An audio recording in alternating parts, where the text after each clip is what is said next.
মুক্তির অপেক্ষায় রয়েছে মুস্তফা সরোয়ার ফারুকীর আপকামিং প্রজেক্ট ৮৪০। এটিকে সংক্ষিপ্তভাবে নাম দেওয়া হয়েছে the great democracies private limited.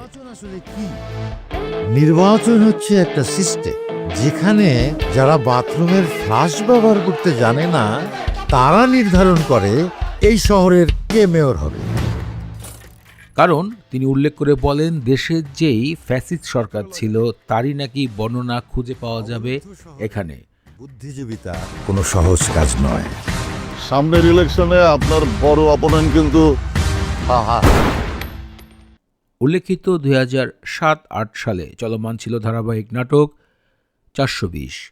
তারই নতুন আপডেট ভার্সন নিয়ে চলে এসেছেন মুস্তফা সরোয়ার ফারুকী, যেখানে দেখা গিয়েছে নাসিরুদ্দিন খান, মারজুক রাসেল, শারিন নাজিন জয়, ফজলুর রহমান বাবু, বিজুরি বরকতুল্লাহ সহ একাধিক খ্যাতিমান অভিনেতা অভিনেত্রী। সিনেমায় পুরো রাজনীতিকে তুলে ধরা হয়েছে এক নিমেষেই। কথা লেখা হয়েছে পুরো একটি মহল্লা যেন পুরো একটি দেশকে রিপ্রেজেন্ট করছে। এমনই ঘটনা দেখা যাবে ৮৪০ এই সিনেমাতে। আমি এত ভালো উন্নয়ন করছি, তবু একটা লোক আমার ভালোবাসলো না কেন? মিলন পাবলিকরা হাইওয়েটা লাইন দেবে, ওদের ভালো লাগবে না সাপ। পুরা সামনে নিয়ে গেছি, ওদের খারাপ সাপ।